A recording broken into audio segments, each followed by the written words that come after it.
Niining mga problema ang atong giatubang karon sa kalibutan, krisis, gubat, kamatay, mga sakit, unsay atong gikinahanglan? Unsay atong gikinahanglan? Nagkinahanglan tag mga santos, mga tao nga dunay santos nga kinabuhi. Sige, lingi ay mong tupad na samnang imong kinabuhi, santoson o demonyohon. Sige, pangutan na. Kanang wa mulingi mga demonyohon na. Mao man aroy problema sa atong kalibutan kay di ta ka maong mulingi, din ata ka maong mutan-aw sa kahimtang sa atong silingan. Ang atong gitan-aw ang ato na lang kaugalingon. Ang mga santos mga igsuon kanunay nang nagtan-aw sa panginahanglan sa ilang isig katao. Nganuman gisunod nila ang kinabuhi ni Jesus. Gisunod nila ang kinabuhi sa mahal nga Birhen Maria ug ni San Jose. Ang gitan-aw ang kinahanglan sa ilang isig katao. Karon ang mga tao ang gitan-aw ang kaugalingon. Ang Russia ang gitan-aw ang ilang kaugalingong kadaugan. Bahala nag mga bungkag na dihang naas Ukraine. Ang Ukraine sad ang gitan-aw ang ilang kadaugan. Bahala nagpilay mga matay aning among gipangtirahan. Ang Israel ang ilang gitan-aw ang among kadaugan. Bahala nagpilay mga matay diha og kinsa nang nangamatay. Mausad ang Hamas sa Palestina ang gitan-aw ang among kadaugan. Bahala nagpilay mga matay diha o kinsa na silang mga matay. Wa na mi pakialam basta mudaog lang mi. Mao man ay atong kinaiya karon. Bahala na mo diha, malunupan na mo diha sa tubig basta siguro lang kung way tubig ning akong balay. Kuralon ko ginig sulid aron kanang agianas tubig nga moagis among tugkaran di na makasud. Bahalag mo balik na diha sa silingan ug tagahawak ng ilang tubig diha silang balay basta kami dire secured lang gyud mi, mamaypay ra gyud mi sa kahayahay. Ay kunyog totoke, bahala na mo magantos mo dihagwa mo ika-project, di jud ko mo palit anang inyong slot. Bahala na kag magisi na nang baba ni mo dihang paria kag baligya na imong slot. Di ko mo tabang anak kay tigumon ko gining akong kwarta, tigumon ko gini kay para nis akong future. Maon sila ang mga yawanon. Sige, lingi ako sabi imong tupad ing na nahigugma ka nako. Sige na, nahigugma ka nako. Nganong di man gid mo manglingi? Di mo gustong masantos? Mga igsoon, ang mga santos tuburan sa kalipay, tuburan sa kalinaw, tuburan sa kabalaan. Kanig yung tulo mao ni ang bunga sa mga santos o kinabuhi na ay kung ang ginikanan santos o kinabuhi na ay kalipay, kalinaw o kabalaan ang iyang pamilya. Kung ang mga anak santoson o kinabuhi na ay kalinaw, kalipay o kabalaan ang iyang mga ginikanan. Kung ang pari santoson o kinabuhi na ay kalinaw, kalipay o kabalaan ang iyang parokya. Kung ang mga parokyano santoson o kinabuhi, makahatag sa sila kalipay, kalinaw o kabalaan ngadtos pari. Nya, kumusta man ang ato rong kahimtang din na abay kalinaw, kalipay o kabalaan? Na waiting of nya unsa may atong patakaran aron mahiapil ta aning gihisgutan diri sa unang pagbasa nga dili maihap mga pinatikan sa kabalaan nga nagpanon og nagsulob og mga puting sapot tua nas langit dili maihap, dili gani mailhan og diin gikan sa tanang suok sa kalibutan. Basig taga San Vicente liluan ang uban ato, taga Curva taga Lataban, taga sa panang uban nato ni Santa Cruz, Tabla, San Roque nga mga barangay. Basig taga Sasing compound ang uban, no, taga Ibabaw, taga Antugop, taga Libho, ay pa ng uban, Kawasan 1, 2, 3 ana basin. Unsa may ilang kinaiya, nagsunod sila sa 8 Beatitudes nga gihisgutan dinhi sa atong ebanghelyo. Kay mao kini ang kinabuhi nga gisunod ni Kristo o gisunod ni Maria o sa tanang mga santos. Muning gitudlo ni Jesus sa iyang mga apostoles. Unsa maning 8 Beatitudes? Matthew 5, 1 to 12. Unsa man ni sila? Gauna gyud ang pag-antos. Nya dili mangitag kalipay, kay ang kalipay di ay bunga sa pag-antos. Sama aning una, bulahan sila nga kabos, miila nga kabos sa espiritu, kay ila ang gingharian sa langit. Automatic, basta magpakakabos ta, pasabot, mubiya ta sa tanan, mudetach ta sa tanan, muso dayon ang gingharian sa langit. Automatic na. So ayaw na pangitag gingharian sa langit, pagpakakabos lang. Mo'y pasabot ani. Ikaduha, bulahan ang nagsubo. Ang nagsubo, kay lipayon sila sa Dios. So kana din kalipay nga gikas Ginoo para na sa mga nidawat sa kasub-anan. O, di ba nindot kayo? Ikatulo, bulahan ang mapaubsanon.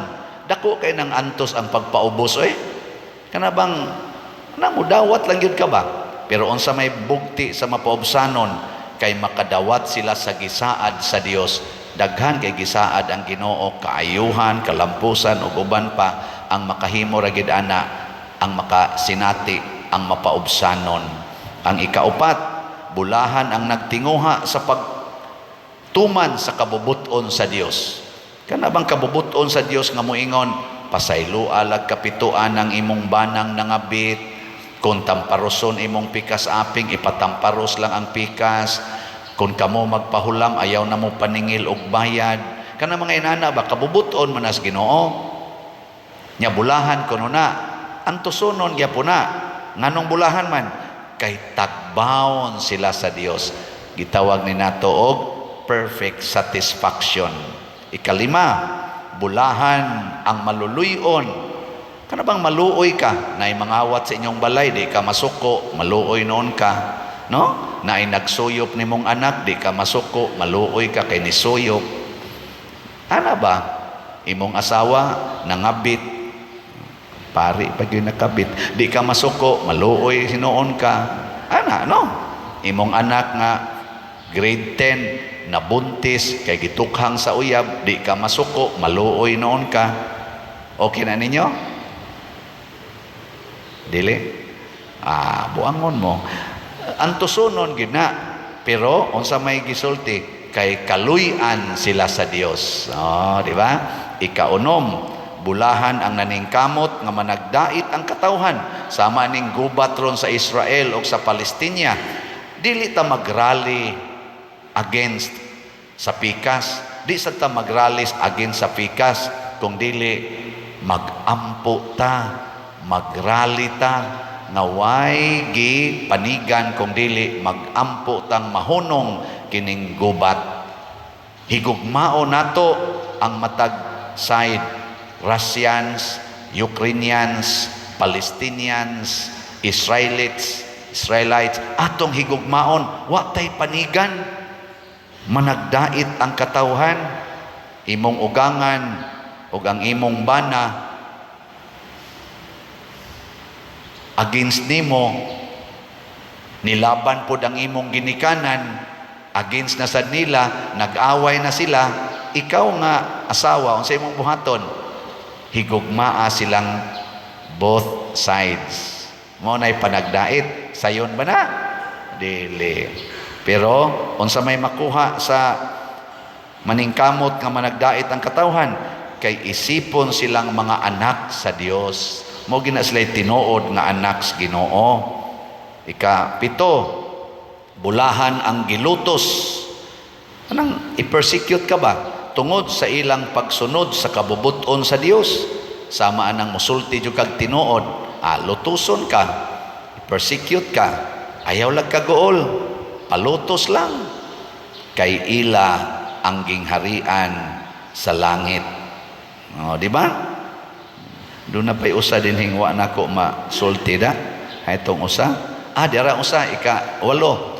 Bulahan ang putli o kasing-kasing. Kanabang wagyoy negative. Nagibutang siyang kasing-kasing purity. Nga naman, kay makaila sila sa Dios. Makakita sila sa Dios.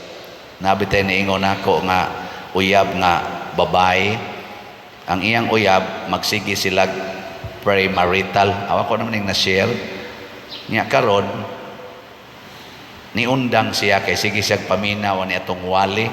Gusto siyang na siya purity kay hugaw kay siya sa iyang paminaw pagkabati niya nga sala din ng premarital sex. Ang iyang uyab murag ni oyon, pero og mobisita ngadto na silang balay, di na siya mukuyog nga sila rang duha. Og mobisita ngadto sa ilang balay, siyempre mo palugar man na, magsigi sa kunog pang siaw kunog kay kamot, paspas kay kamot ba ana. Hinumdum lang ko sa istorya sa akong papa nga ang among iyaan nga gwapa-gwapa kuno, iyang ilang iyaan nga gwapa-gwapa kuno to, perting ambugiraha, may rest in peace tingali, patay naman to. Ingon kuno ako kadaghang nanguyab nako, nay mga abogado, nay doktor, nay maestro, nay napunta siya sa mag-uuma nga bati pagyugnaong, di pagyud hapit magtingog nya. Ingon dayos papa, iya ko dong ipangutana unya, manang nganong napunta man ka ng manoy nga purti man din daghanang nanguyab nimo mga nindot ka itong mga trabaho nana hakadagis manoy di man hapit mo tingog siya ang sad katong mga doktor, katong abogado, maestro, sos may kay mo tabi pero perting layo pero kani manong ninyo hapit di mo tingog pero ang kamot perting si awa. Naigo day siya sa gitawag og actions speak louder than words. So mao na problemahan ani rong babae siya. Di man sad mapugong pa dir bisag musaw na kugwakli pertigyong si awas kamot. Kay gimingaw kuno siya nako ana nya di man ko ganahan pa dir. Nako ay lag kasuko, ay lag kalagot. Padayon lag wakli. Basta naalan jud kas inyo di man ginakahuygo. Kay bisag to amo dito suok-suok og jutay mo sekreto ram nagikap-hikap pero dili naman ginakahuygo pero mukuyog kaniya akan nang hikapa sangko ginas kumbati. Pabilin lang dihas inyo kay maabot ra niyang panahon nga mahonong ra na siya. Purity ba? Nya kung di gid siya mo pabadlong kay gusto gid siya ana, ingna magminyo ta. Pakasal ta. Nya inig humagkasal ala hikap to the max from head to foot 24/7 tan-aw nato di ba namang luspad gara-gara ramang gunagod gara-gara lagi nang iya pero ini kaminyo pangutan-an na diyang mga minyo sus. Ay mga naong ay nagkapoy na nagingano hinuktok na lang wa na nahimoy murag mga irong daog ba. Na pasabot purity. Sayon ba ni? Sayon? Purting sayona. Nga naman, kay mga anak bantas Ginoo, matod pas unang pagbasa, musupply ang Ginoo sa tanang grasya nga atong gikinahanglan. Naalay na ingon ako, pader, sukad pagkasal namo, sige ragin mig-away sa akong bana. Kay purtigyong bisyosuha, pader, di ra bagyod mo simba? Hangtod na lang kuno ni larga siya sa gawas. Sige lang yapon sila away. Bisag sa telepono siging away. Pero sugod ko no, nagsige siya palit og slat din Kabati siya nako sa kung wali, sige na siya palit og slat, sige siya paminaw, matod pa niya, pader, di man jud ko tig-donate sa una, hadlok sa ko anang donate, kaya di man sa kay ko gyud aktibo simbahan, pero karon pader, mura na kog naadik og sig palit nimo, pagkadakuag ka usapan pader, wan agid mi mag-away sa akong bana. Nya, musimba na sad siya pader, hastagod iyang mga barkada, iyan ang gidaangat to simbahan. Di na to pakpakan na to kanindot nga naman musupply lagi ang Ginoo, murag lisod tan-aon siya nang kapalit pa kag slat unya wa pagi kasiguruan, pero inig supply sa Ginoo kaingon jud ka wala ka nang hahanapin pa. Nga naman matud pas atong tubag sa Salmo, Ginoo mao kini ang lungsod nga nangandoy pagtan-aw sa imong naong. Sa atong pagbuhat niining 8 Beatitudes, nangandoy tang makita nato ang Ginoo sa tanang sitwasyon. Ihikaw bas Ginoo kung mangita ta, niingon siya pangita og kamo makakaplag. Pagtuktok og kamo ablihan, pangayo og kamo hatagan. Muna iampo nato ang ato mga barangay officials nga na-elected karon, nga makamaota silang muantos. Nagtuo sila isa-isa sa kamot, we are the champions. Champion niya. Awa niya. Iwali tagid mo din, hindi mo katuman sa inyong antusonon. Sa may mga antusonon sa mga elected officials barangay, mo mention lang kog upat, makahimo gani mo ani. Congratulations. Una, kinahanglan limpyo ginang karsada. Kanang barangay road, national road, provincial road, kinahanglang limpyo, why obstruction. Why mga basura, nagipangkawit diya sa mga kilid-kilid, hugaw kay tan-aon. Di gay mo kalimpyo, imus-mus tagid mo diya, bita joke. Ako gimong iwali. Mauna na resulta sa inyong pagpailek. Ikaduha, kinahanglan nga wa nay naglisod nga dihas barangay nga galisod ang atop, nga ang atop buslot, ang bongbong buslot, ayuhan na ninyo mga elected officials. Ikatulo, kinahanglan nga maminos kung pwede mawa ning immorality o crimes, labi na ning drugs, premarital sex, kabit-kabit dinhi sa atong katilingban. Natog di ba mo mag-antos ana? Kaupat lang ni, kinahanglan wa nay mangayo og suporta dinhi sa parokya, parte og hospitalization, parte anang mga lungon, parte anang kuan Okay, kita taon dinhi baga ta permitang negative. Naapagani, bantay lang yun muna ako. Di bitay, kitang tanan, magsuportahay ta, magantos ta, mugamit aning 8 Beatitudes, aron mulambo ang parokya, mulambo ang barangay, mulambo ang atong LGU, mulambo ang atong kalibutan, dili mahugno. Tungod kay kita, nagpuyo na sa kinabuhi nga mga santos. Di ba? Manindog ta kato mga santusonon.